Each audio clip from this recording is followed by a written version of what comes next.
Welcome to my biology class. Today's topic is male reproductive system. It is in chapter 3 human reproduction in class 12. So today's topic is male reproductive system. Now during this session, what will you learn? You will learn different terminologies related to male reproductive system. You will learn the different parts of the male reproductive system. You will be able to label the diagrams. You will learn to explain the process of spermatogenesis. You will be able to write the roles of hormones in male reproductive system. So these are the things which you will learn: primary and secondary sex characters, sex organs, accessory sex character, sexual dimorphism, male reproductive organs, duct system and associated glands, spermatogenesis, ultrastructure of sperm, and hormonal control over the male reproductive system. So we will be now discussing all these things. Male reproductive system, let us take an overview of what is there in this male reproductive system. In the male reproductive system, we will study the testis, the duct system, external genitalia, and the accessory glands. The duct system, they are intratesticular and extratesticular, and details we will see later on. Accessory glands are seminal vesicle, prostate gland, and bulbourethral gland. Now let us come to the discussion one by one. Human beings are unisexual animals. Naturally, sexes are separate. That means male and female are two different individuals. Male and female, being two different individuals, can be easily distinguished by their external morphological characters. This is called as sexual dimorphism. Sexual dimorphism means when the two sexes are distinctly identifiable. These characters, which help to identify the male and the female, is called as external sex characters. Apart from human beings, such type of sexual dimorphism can be found in cock and hen.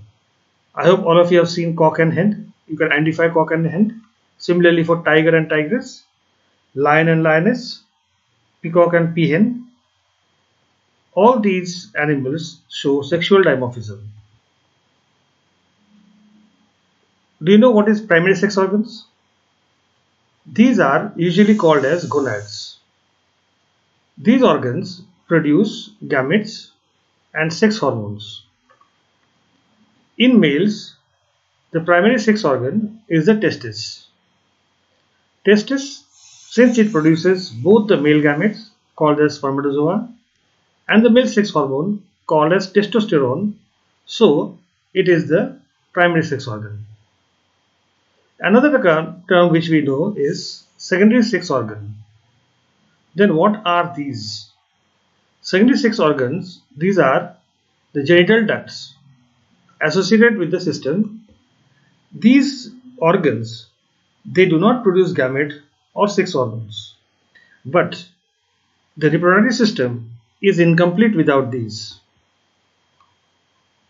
External sex characters or accessory sex characters.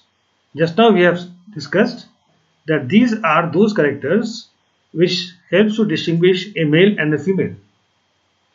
These characters do not have any direct role in reproduction, but of course they have indirect role. Some of the characters are listed below. Here we will find out some of the external sex characters found in males only. Males have large muscular body with broad shoulder and narrow pelvis. Females have broader pelvis. Males have well developed mustache, beard and body hair. Now naturally these are all not found in female. Low pitched voice making it hoarse, poorly developed breasts and prominent projecting Adam's apple. You know the larynx, you find a certain uh, projecting structure. This is called as Adam's apple. Now the male reproductive organs. What are the male reproductive organs? Let us study one by one. Male reproductive organs includes a pair of testes, the accessory ducts, and the external genitalia. Now start with the number one, testes. Testes are paired structure. They are situated outside the abdominal cavity within a pouch called as scrotum. Why it is located inside the scrotum? This scrotum maintains a temperature 2 to 2.5 degree centigrade below the normal body temperature. This difference in temperature is required for growth and maturation of the sperms. There is another term, cryptorchidism. This cryptorchidism is a condition when there is a failure of the testis to descend into the scrotum. Each testis is oval shaped, measures 4 to 5 cm in length and 2 to 3 cm in breadth. Each testis is covered with dense covering called tunica albuginea, and outside the tunica albuginea is tunica vaginalis. Each testis has about 250 compartments, and these compartments are called as testicular lobules. Each lobule has 1 to 3 highly coiled tubules called as seminiferous tubules. Seminiferous tubules are actual locations where the sperms are produced. Each lobule is lined internally by two types of cell. So if you see internally, the lobule has lining made of two types of cell. One is the male germ cell, spermatogonia, and second is the Sertoli cells or the nurse cells.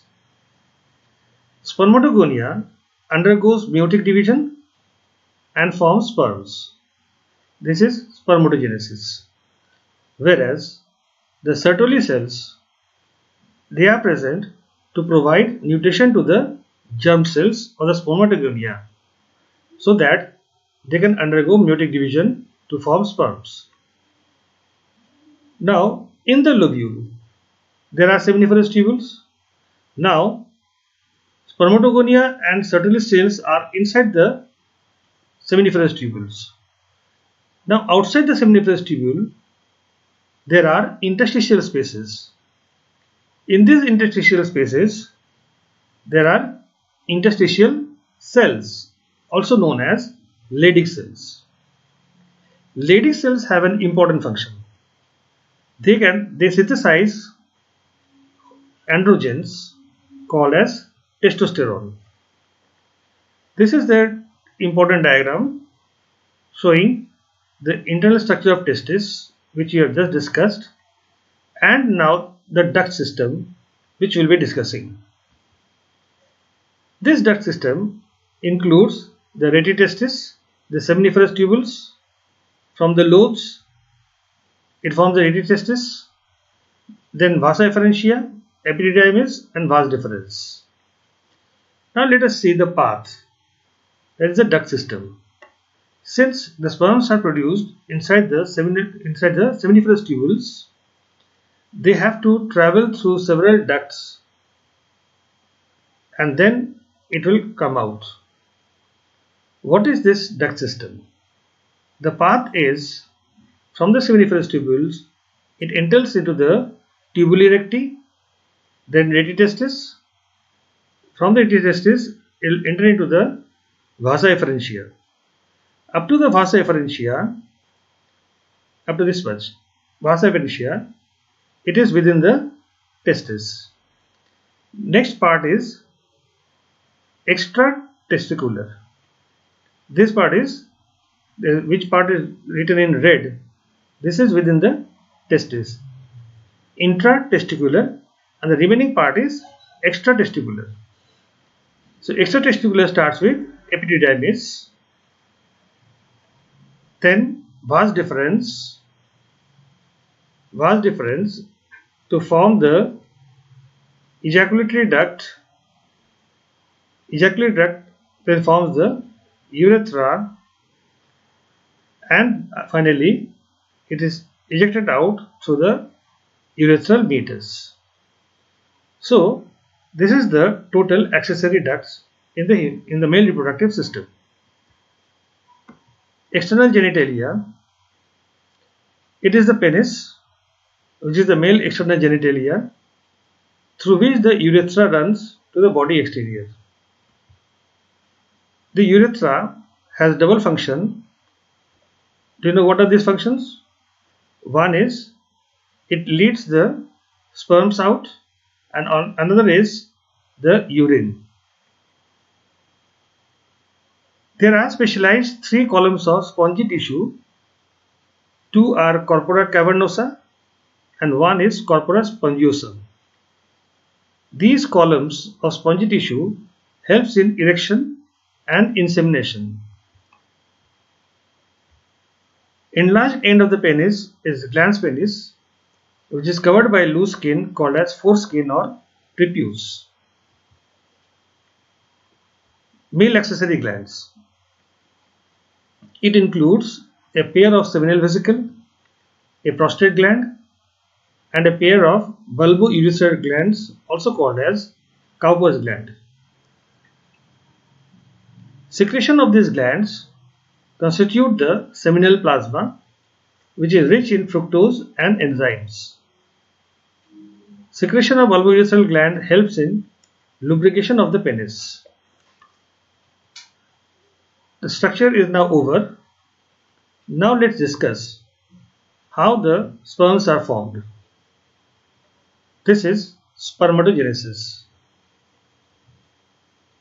Spermatogenesis is production of male gametes, that is sperms, in the primary sex organ, that is the testis, and this total process is known as spermatogenesis. When does it start? It starts during puberty, when the spermatogonia starts the divisions. Spermatogonium, which is a diploid cell, in human 46 chromosomes are present. This spermatogonium, as we have discussed, these are present on the walls of the seminiferous tubules. These spermatogonial cells, they multiply by matrix division to increase their number. So a large number of spermatogonium are produced. Some of the spermatogonia are then called primary spermatocytes. These primary spermatocytes, they undergo meiotic division. So after first meiotic division, it forms secondary spermatocytes, and then spermatids, and then the spermatozoa.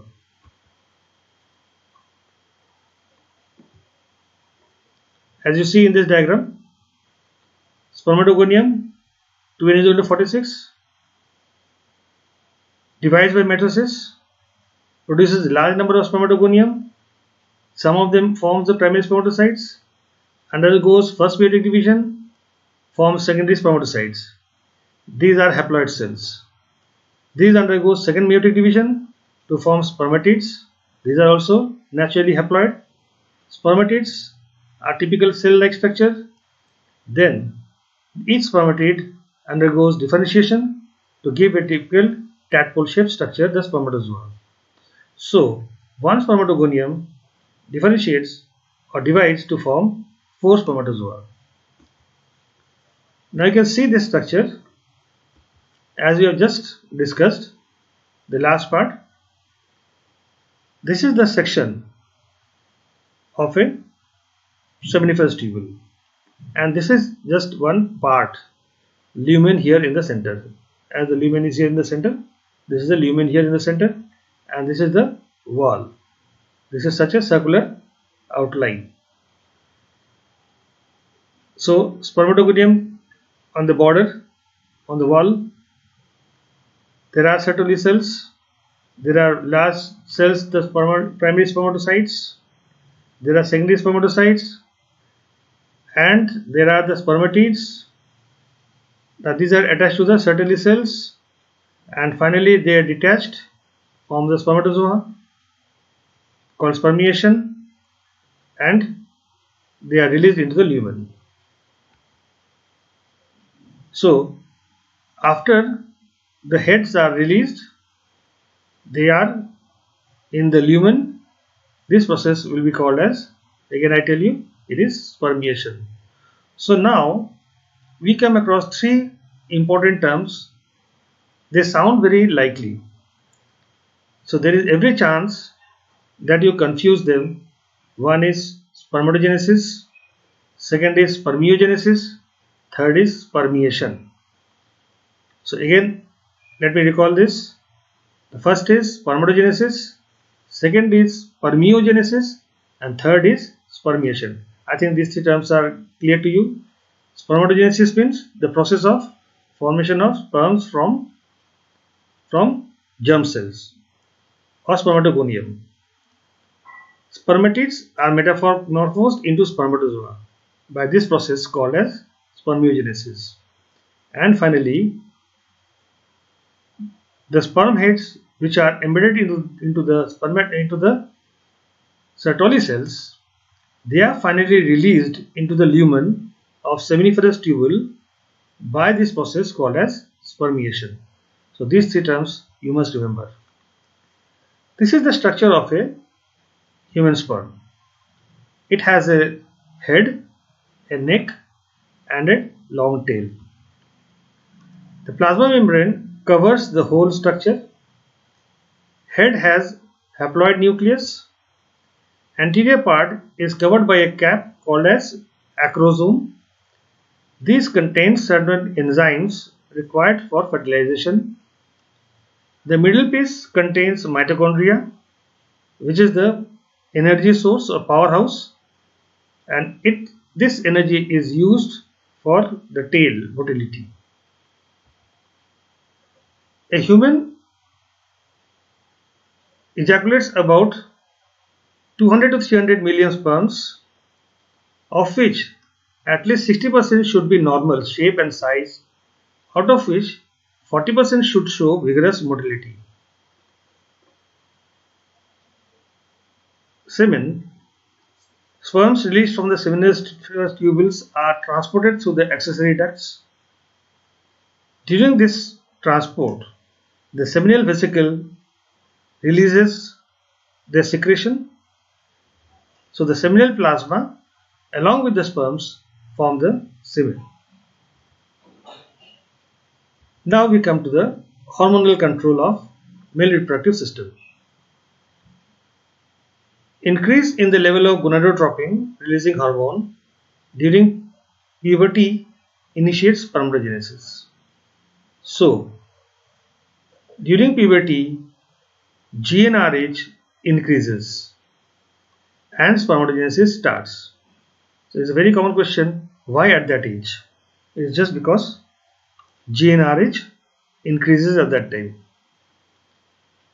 Gonadotropin releasing hormone, this acts on anterior pituitary and stimulates secretion of two hormones. These are luteinizing hormone and follicle stimulating hormone. Luteinizing hormone acts on Leydig cells, and thus the Leydig cells secretes androgen, which ultimately stimulates spermatogenesis. Whereas follicle stimulating hormone acts on Sertoli cells and secretes certain factors also to help spermatogenesis. Sertoli cell also secretes inhibin protein, which suppresses FSH secretion, and this suppression is required, and so it regulates spermatogenesis. See this diagram. It is, you can understand easily. Hypothalamus secreting GnRH, axon antipituitary produces FSH, ICH, axon and Leydig cells, produces testosterone, acts on secondary sex organs. Similarly, stimulates spermatogenesis. It also produces inhibin factor. This inhibits, or this has a negative feedback and controls the or stops the secretion. So all those here marked in red arrows, they are inhibitory in function, and the black ones, those who are pointed downwards, these are all stimulating in action. Now we are coming to the end of the discussion. Let us first discuss what are the important terms we have learned and what should we remember in this discussion. We should know the primary and secondary sex organs, secondary sex characters, sexual dimorphism. I suppose all of you are now aware of these terms. The different male reproductive organs, the duct system, associated glands. Three important terms I have said several times: spermatogenesis, spermiogenesis, spermiation, structure of the sperm, and hormonal control over the male reproductive system. And finally, you should be able to label the diagram. Let us now do this exercise, labeling the diagram. Now here a diagram is shown. I think you are able to identify this. This is a part of the section of seminiferous tubule. Just now we have discussed these different parts, these different cells, I could say. A, B, C, D, E. What do they represent? You can write in your copy. Please do write. After writing, now check your answer.